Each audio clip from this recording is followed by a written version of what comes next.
Salve saudara-saudariku yang terkasih dalam Kristus. Kembali lagi bersama saya dalam seri pembahasan mendalam tentang Kitab Suci Katolik. Hari ini kita akan masuk ke dalam sebuah pertanyaan yang sering muncul dan kadang menimbulkan kebingungan. Mengapa Kitab Suci Katolik berbeda dengan Kitab Suci Protestan? Apakah perbedaannya? Mari kita mulai dengan fakta sederhana. Kitab Suci Katolik memiliki 73 kitab. Kitab Suci Protestan hanya memiliki 66 kitab. Lalu, kemana perginya 7 kitab lainnya? Nah, inilah yang akan kita kupas tuntas hari ini. Asal-usul perbedaan.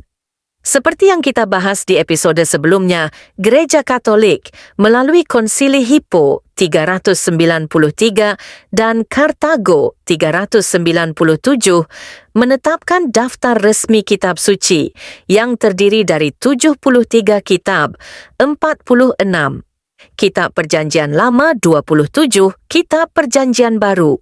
Kitab-kitab ini termasuk apa yang disebut sebagai Deuterokanonika atau kitab-kitab kedua yang dianggap sah dan ilahi, Tobit, Yudit, Kebijaksanaan, Yesus bin Sirach, Baruch, dan 2 kitab Makabe. Termasuk juga tambahan pada kitab Daniel dan Esther. Namun, pada abad ke-16, saat terjadinya reformasi Protestan, Martin Luther memutuskan untuk menghapus 7 kitab ini dari Perjanjian Lama karena tidak ditemukan dalam naskah Ibrani yang ia anggap lebih sahih. Ia mengandalkan versi kitab suci orang Yahudi yang dikenal sebagai Tanakh dan mengabaikan versi Yunani kuno yaitu Septuaginta. Padahal para rasul dan Yesus sendiri mengutip Septuaginta. Konsili Trente 1546 sebagai tanggapan terhadap reformasi menegaskan kembali bahwa 73 kitab adalah daftar yang sah dan resmi bagi Gereja Katolik. Maka jelas, saudara-saudari, perbedaan jumlah kitab ini bukan sekadar perbedaan penerbit atau edisi, tapi menyentuh otoritas dan tradisi gereja. Mengapa ini penting? Bayangkan sebuah surat cinta dari Tuhan dipotong-potong. Bukankah pesannya menjadi tidak utuh? Gereja Katolik percaya bahwa seluruh kitab suci, termasuk Deuterokanonika, adalah sabda Allah yang diilhami oleh Roh Kudus. Katekismus Gereja Katolik artikel 120 secara jelas menyatakan, daftar kitab-kitab suci ini ditetapkan oleh tradisi suci dan magisterium gereja.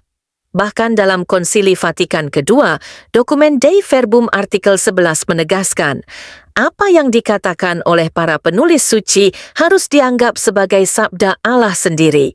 Artinya, tidak ada bagian yang boleh kita buang seenaknya, karena semuanya membentuk jalinan keselamatan yang utuh. Kesaksian orang kudus Santo Agustinus, seorang bapa gereja besar, pernah berkata, saya tidak akan percaya kepada Injil jika bukan karena otoritas Gereja Katolik yang mengajarkannya kepada saya. Ungkapan ini menegaskan bahwa gerejalah yang memberi kita kitab suci dan bukan sebaliknya.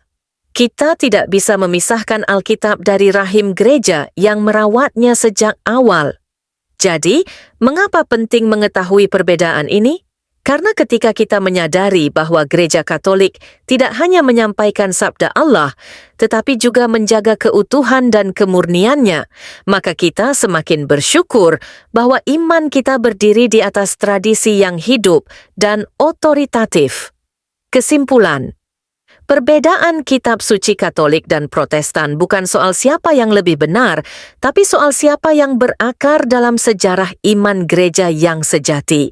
Dan sebagai umat Katolik, kita bersyukur karena memiliki kitab suci yang lengkap, yang ditopang oleh tradisi apostolik, disaring oleh gereja, dan diilhami oleh Roh Kudus. Maka mari kita cintai kitab suci, bukan hanya sebagai buku bacaan, tetapi sebagai sumber hidup rohani kita yang utuh dan tak terpotong.